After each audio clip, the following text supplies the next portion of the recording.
silakan. Hari ini kita akan memulainya berupa materi yang akan saya sampaikan di PPT. Oke anak-anak, kita hari ini akan membahas materi berupa kaidah kebahasaan menyusun teks dan cerpen. Ini saya matikan dulu. Ya.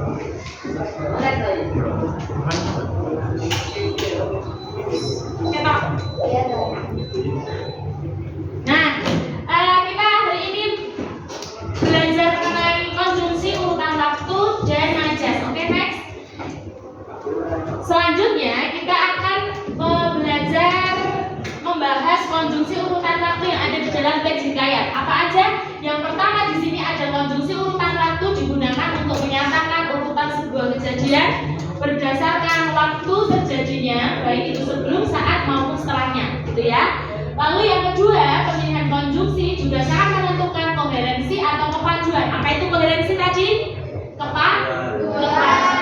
Oke, good. Lanjut, Mas. Selanjutnya, di sini ada perbedaan konjungsi dalam penggunaan kaidah kebahasaan di teks cerpen ataupun teks hikayat. Kalau di dalam teks hikayat itu ada kata arkais, contohnya ada alkisah, atau bermula sebermula, artian data, atau kalakian. Selanjutnya kalau yang di dalam cerpen itu ada yang namanya kata populer. Kata populer itu nanti ada pada awalnya, kemudian lalu, setelah itu, dan lain sebagainya. Itu ya anak-anak. Kita lanjutkan. Next. Untuk selanjutnya, berikut contoh kutipan pada cerpen. Nah, aku mulai dengan mendengar risakannya, malu rasanya harus mengakui bahwa orang yang menangis di belakangku ini sekaum denganku. Di sini ada konjungsi yang digunakan, yaitu konjungsi sebelumnya di situ. Oke, selanjutnya Mas, itu contoh cerpen saja ya.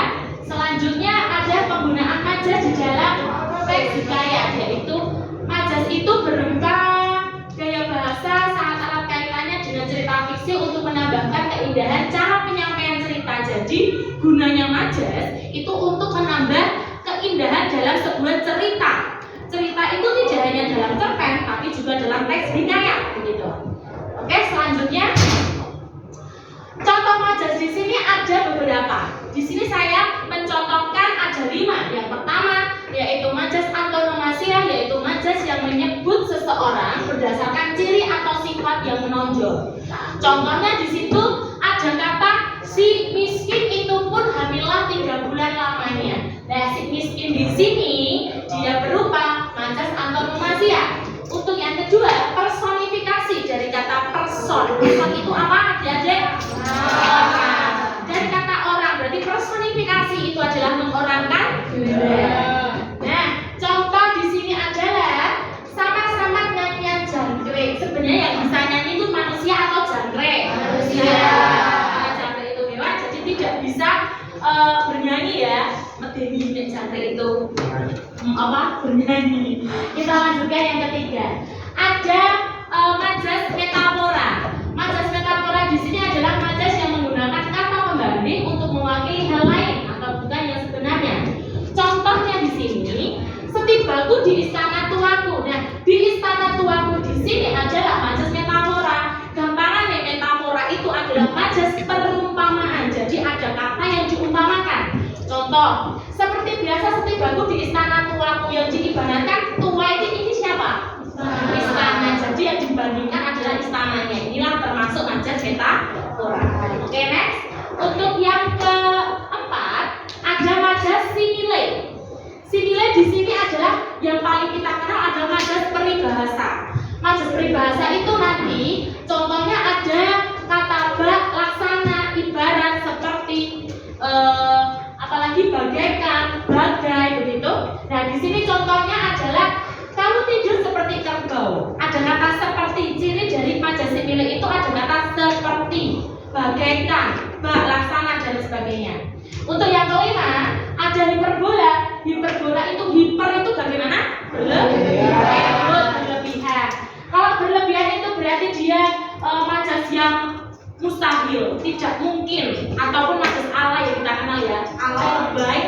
Contohnya, aku tak dapat berbicara, tanganku dingin gak es yang keluar dari freezer. Nah, ada kata tanganku dingin gak es yang keluar dari freezer. Itu kan berlebihan ya, tidak mungkin dan itu hal yang mustahil. Itu berarti dia lebay.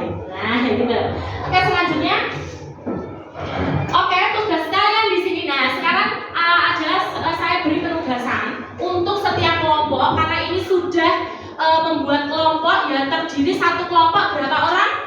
7 sampai 6 orang ya. Nah, dari yang belakang itu gimana? Sudah cocok dengan kelompoknya? Oke. Yang sebelah sini juga ya.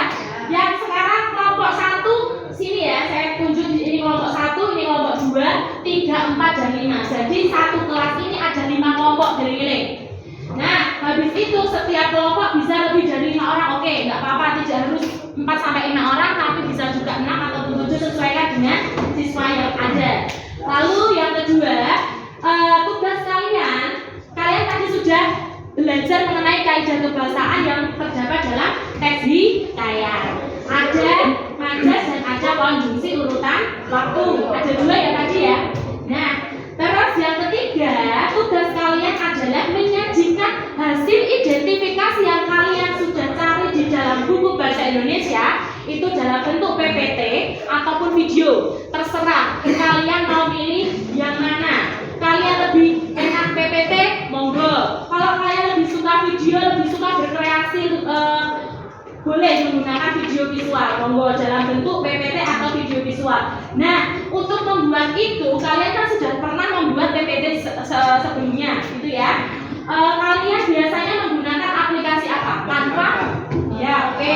Boleh menggunakan Canva, boleh menggunakan apa biasanya selain Canva? Biasanya apa? Oke, Capcut boleh kalau menggunakan video visual, monggo. Terserah kalian senyamannya kalian. Pokoknya buatlah sekreatif mungkin. Saya tidak akan memaksa mau buat PPT, monggo, video visual juga monggo. Untuk selanjutnya, Mas. Nah, untuk selanjutnya kalian kan tadi saya beri penugasan ya, berupa tabel isian mengidentifikasi nilai dalam teks. Contohnya sudah saya berikan di atas seperti itu. Nanti tinggal kalian tuangkan atau kalian kreasikan dalam bentuk PPT ataupun video visual tadi. Oke, selanjutnya ada pertanyaan untuk adik-adik sekalian? Tidak. Berarti sudah paham ya? Sudah, kalau begitu. Oke, good. Terima kasih. Berarti sekarang kalian mulai mengerjakan tugas yang saya berikan. Boleh diskusi kelompok mulai dari sekarang. Oke? Oke, bagaimana? Oh, kalau ini majasnya tadi kan sudah saya jelaskan, ada majas hiperbola, personifikasi, antonomasia. Nah, kamu tinggal mencari. Biasanya kalau majas personifikasi kan tadi mengorangkan benda. Nah, berarti kamu cari yang kata-kata yang mengorangkan benda. Jadi misal contohnya, nah seperti ini contohnya, matahari mulai merangkak naik. Yang merangkak itu kan manusia, bukan matahari. Nah, seperti itu.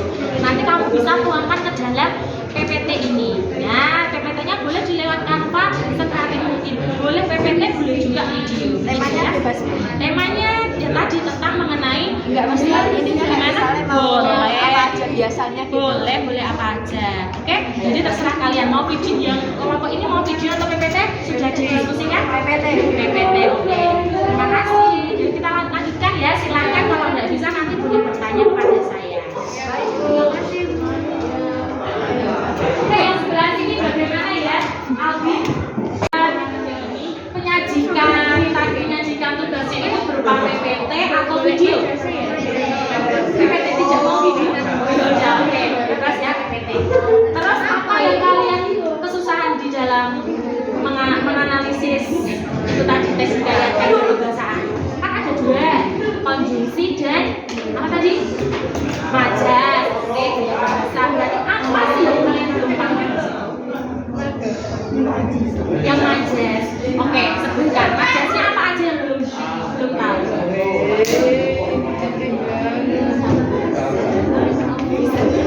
Oh, simile. Oke. Kalau simile, oke. Contohnya di sini.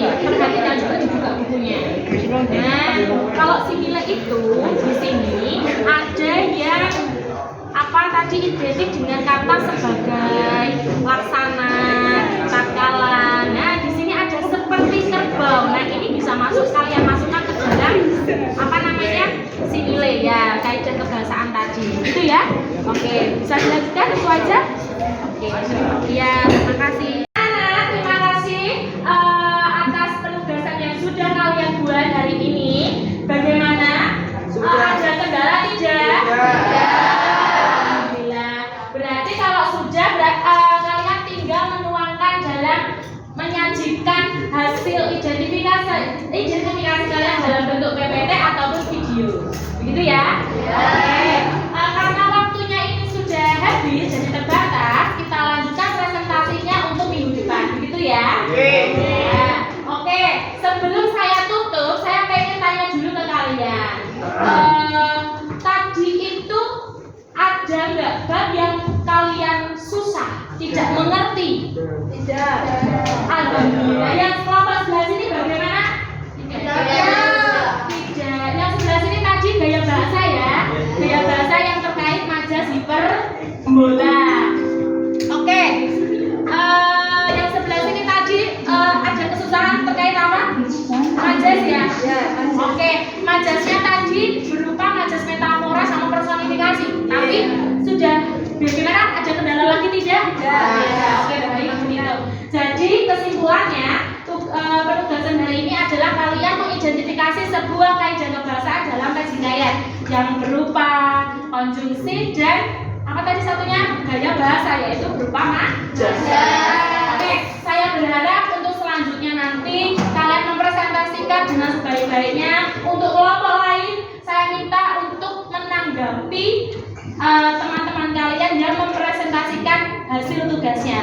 Begitu ya? Oke, terima kasih sebelumnya. Saya tutup dengan membaca doa. Berdoa, mulai. Oke, terima kasih.